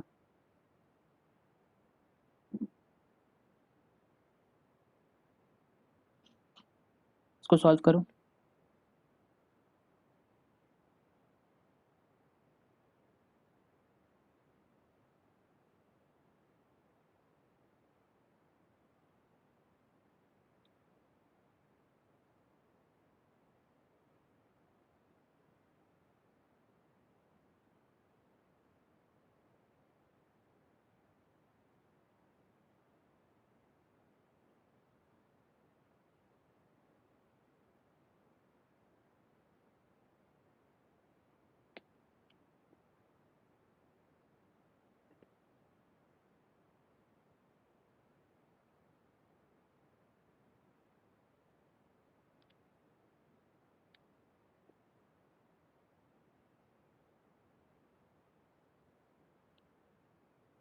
क्या हो गया, क्या दिक्कत है इसमें, देखो less than equals to 1 given है ना, ये बड़ा इनइक्वालिटी हो गया ना। अब लेस देन इक्वल्स टू 2 बोलते तो भी सही हो जाता, क्या दिक्कत था इसमें, वहां पे कम आ रहा था। अगर आप half is less than equals to 1 बोलेगे तो रॉन्ग होगा ना वो तो, पर हाफ मतलब हाफ जैसे वैल्यू आएगी लेस देन इक्वल्स टू 1/4, ये रॉन्ग होगा ना। पर अगर हाफ लेस देन 1 बोलोगे तो क्या दिक्कत है, विच इज करेक्ट। नहीं, अभी देखो क्या है, इधर इधर छोटा है, इधर इधर बड़ा वैल्यू है, ये पॉसिबल नहीं हो सकता, इसमें कोई कंफ्यूजिंग नहीं है। बताओ कहाँ कंफ्यूजिंग हो रहा है, प्रीवियस कोई क्वेश्चन में भी कहाँ पे कंफ्यूजन हो रहा है, वहाँ पे वैल्यू कम आ रही है, ठीक है, यहाँ पे वैल्यू ज़्यादा आ रही है। यहाँ पे आप निकाल रहे हो वैल्यू 3/4, तो 3 अगर 4 बोल रहे हो which is less than equals to 1 भी होगा ना। और अगर आप वैल्यू बोल रहे हो 4/3, 3/4, अगर आप मान लो हम कह रहे हैं कि एफ ऑफ हाफ की value less than equals to 1/4 बोल रहे हैं, और एफ ऑफ 0 0 गिवन है, तो एफ ऑफ हाफ की वैल्यू क्या हो सकती है, less than equals to mod z से हाफ हो सकती है, पॉसिबल है हाफ, पर 1/4 ये गलत हो जाएगा ना, इस कंडीशन में गलत हो जाएगा ना। एक मिनट देखो, मैं फिर से बता दे रहा हूँ, फिर बताना मुझे क्या कन्फ्यूज़न है। मान लो हमने डिफाइन किया सेम चीज़, डेल्टा से डेल्टा डैश पे एनालिटिक, और हम डिफाइन कर रहे हैं एफ ऑफ, ये हमारे पास गिवन है एफ ऑफ 0 पे वैल्यू 0, और हम डिफाइन कर रहे हैं एफ ऑफ हाफ पे वैल्यू का modulus value is less than equal to 1/4। ठीक है, तो हम इसको गलत कह रहे हैं क्योंकि इसके हिसाब से क्या होना चाहिए, mod of F Z is always less than equal to mod z, right, is always less than equal to mod Z.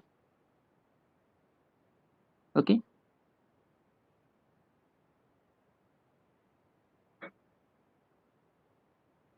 इसकी वैल्यू क्या आएगी, 1/4 आएगी। एफ ऑफ हाफ की वैल्यू क्या आएगी, सॉरी यहाँ पे वैल्यू क्या आ जाएगा, मॉड ऑफ एफ जेड क्या हो जाएगा, 1/2 हो जाएगा, which is less than equal to 1/4 कह रहे हैं। ऐसा पॉसिबल हो सकता है क्या, यहाँ पे गलत हो जाएगा ना बात। एफ ऑफ हाफ की वैल्यू क्या आ जाएगी, एफ ऑफ हाफ की वैल्यू जो होगी वो all less than equal to half होगी and which is less than equal to 1/4। This is incorrect, पर अगर इसी को बोल दो कि लेस देन इक्वल टू 1 तो दिस करेक्ट, क्या दिक्कत है इसमें।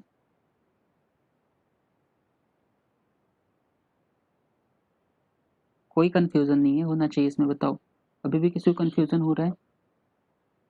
अब अगर हम बोलेंगे एफ ऑफ 1/3 की वैल्यू, ठीक है, मॉडुलस वैल्यू निकालो which is less than equal to 2/3,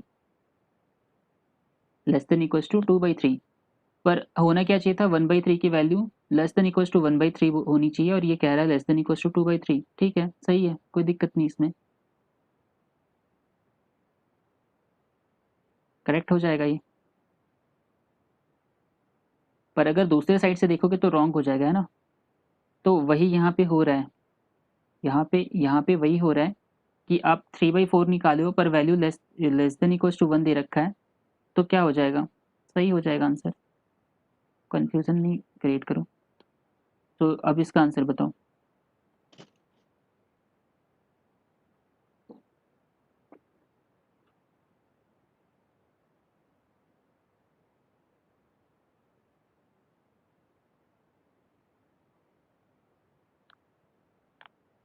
एक और चीज़ है जो ध्यान देने वाला है कि मॉड ऑफ एफ जेड की वैल्यू जो होगी ना वो कभी भी लेस देन इक्वल टू, अब जिसमें देखो एक में और हमने रॉन्ग किया था जहाँ पे आ रहा था 2/√3 समथिंग, है ना, और हमने इसको बोल दिया था ग्रेटर देन 1, तो वहाँ पे क्या था, उस क्वेश्चन में कंडीशन दे रखा था कि फंक्शन की modulus value less than equal to 1 होगी, वहाँ से हमने इसको कॉन्ट्राडिक्ट किया था। देख सकते हो इससे पहले वाले क्वेश्चन में शायद कुछ था।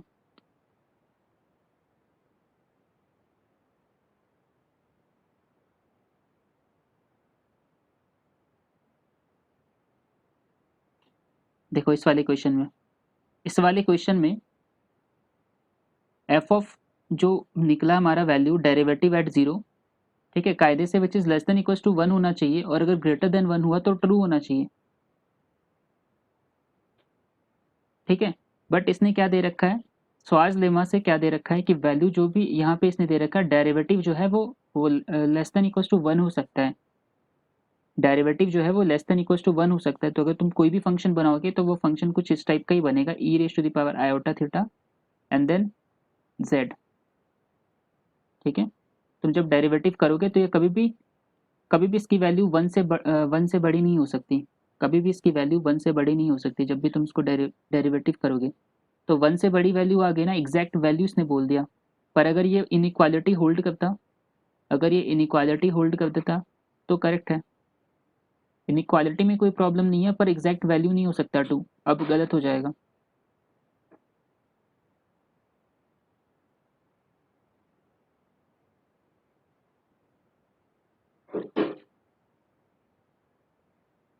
अभी भी कोई कंफ्यूजन है किसी को, बताओ। इनइक्वालिटी और एग्जैक्ट वैल्यू में डिफरेंस होता है ना।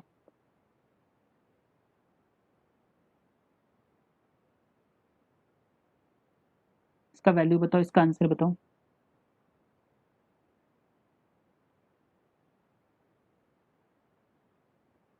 बी ओ सी पार्ट रह गया है। हाँ, उसके बी ओ सी पार्ट रह गया ना, उसको देख लेते हैं एक बार।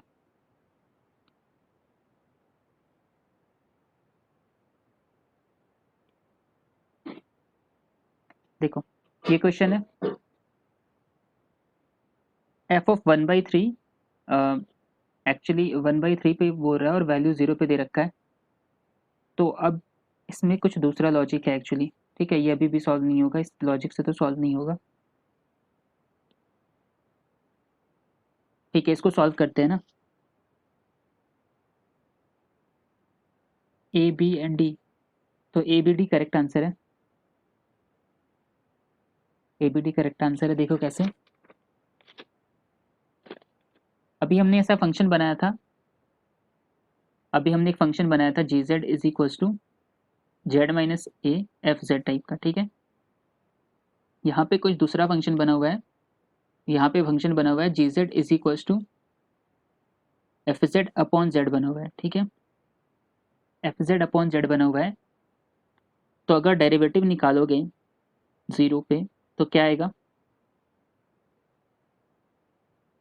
जी Z minus zero upon Z minus zero, ऐसा कुछ। तो यहाँ पे क्या आ जाएगा, limit Z tending to zero G Z upon Z, ठीक है, ऐसा कुछ आ गया।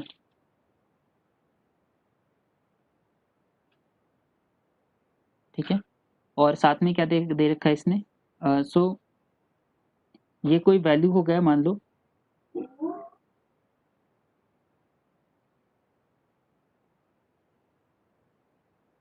ने क्या दे रखा है, function F is holomorphic function on D. Function F जो है वो होलोमॉर्फिक फंक्शन है, और जी जो है वो डी से सी पे डिफाइंड है, और जी डैश ये है और डेरिवेटिव ये है।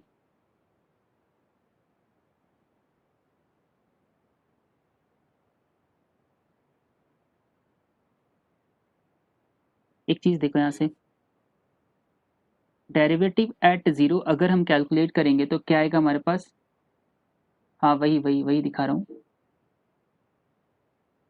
तो क्या आएगा हमारे पास, F Z minus F zero upon upon Z minus zero, right, ये है।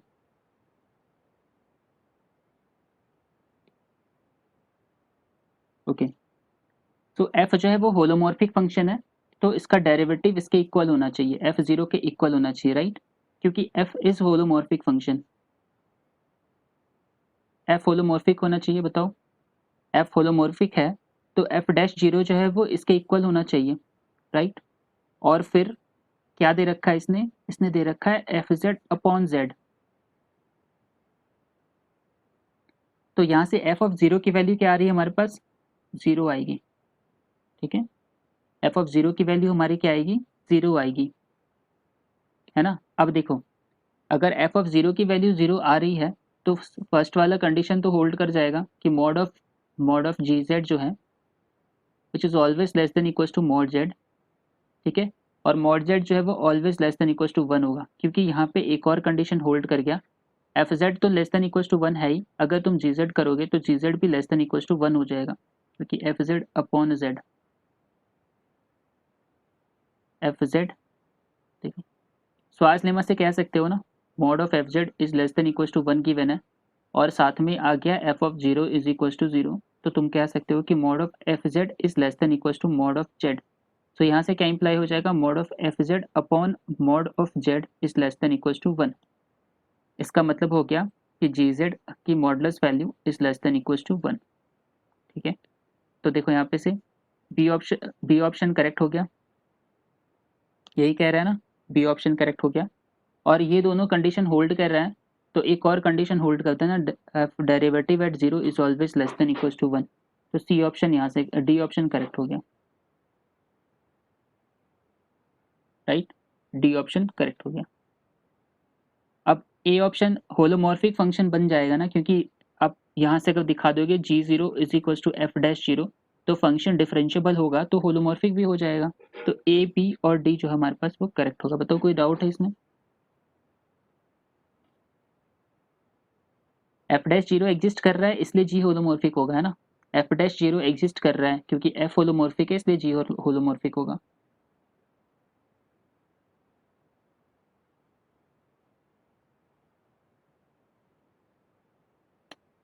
ठीक है, बताओ।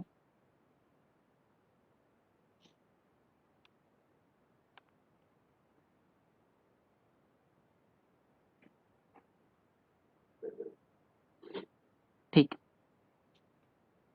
एक रिजल्ट देख लो, उसके बाद एंड कर देते हैं।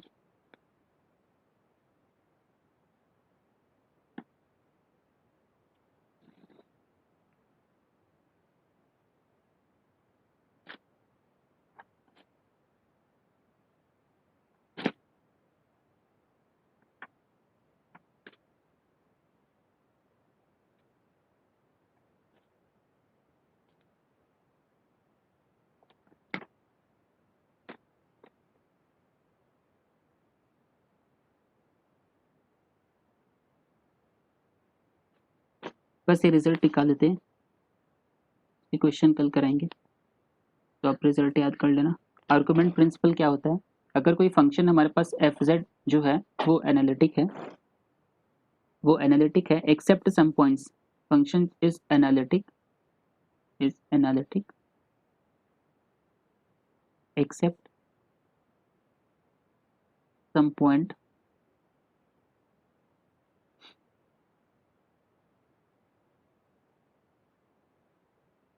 On domain d. ठीक है, तो फंक्शन के पास कुछ पोल होगा और कुछ जीरोज होंगे। ठीक है, सो लेट्स से n को डिनोट करते हैं zeros of function F Z, zero of function F Z with multiplicity, multiplicity मतलब 1 2 3 सब काउंट कर लेंगे विथ मल्टीप्लिसिटी, और p को पोल, नंबर ऑफ पोल्स, इसको कह दो नंबर ऑफ जीरोज, और p को कह लेते हैं नंबर ऑफ पोल, जो भी होगा पोल, बहुत सारा पोल होगा, फंक्शन कितनी जगह पे है पता नहीं, पोल कितनी जगह पे रख रहे हैं, विथ मल्टीप्लिसिटी, सबका सब मल्टीप्लिसिटी के साथ ले रहे हैं। तब फॉर्मूला क्या आता है देखो, इंटीग्रल अगर हमें कभी भी निकालना है, integral derivative F Z upon F Z D Z, ठीक है, किसी क्लोज कर्व गामा पे कैलकुलेट करना है, तो ये क्या हो जाएगा 2 pi I times of n minus P, number of poles minus number of zeros. ठीक है, ये पहला। दूसरा, अगर मान लो कि तुम्हें किसी gz जो है वो एनालिटिक है हमारे पास, gz is analytic on domain d, जो सेकंड ऐड हो रहा है उसमें क्या है, gz is analytic on domain d, और बाकी सब एज इट इज है,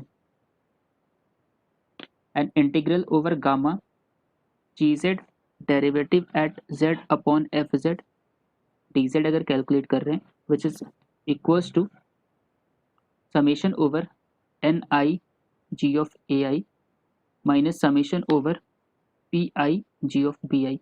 अब ये क्या है ये बता देता हूँ। सो हमारे पास A1 जो है वो N1 ऑर्डर का पोल है, A1 पे at Z is equal to A1 पे N1 ऑर्डर का पोल है, पोल ऑफ ऑर्डर N1। ठीक है, pole of order N1, Z is equal to A2 पे पोल ऑफ ऑर्डर N2 है, एंड सो ऑन, इसी तरीके से जितने भी जीरोज होंगे उसके पोल का ऑर्डर हो गया, ए के मान लो यहाँ पे, और ये एन के हो गया।